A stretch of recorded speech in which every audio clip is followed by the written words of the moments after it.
RMN Report.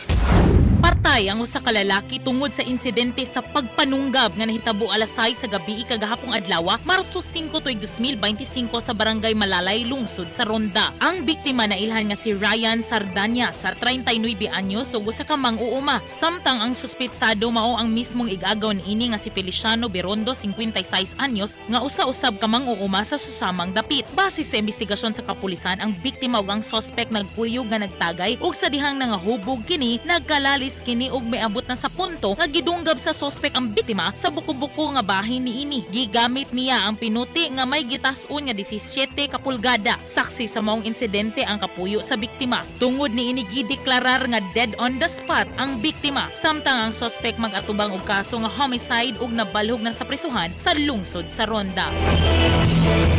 Alang sa IFM balita sa buntag kini si Idol Chixie.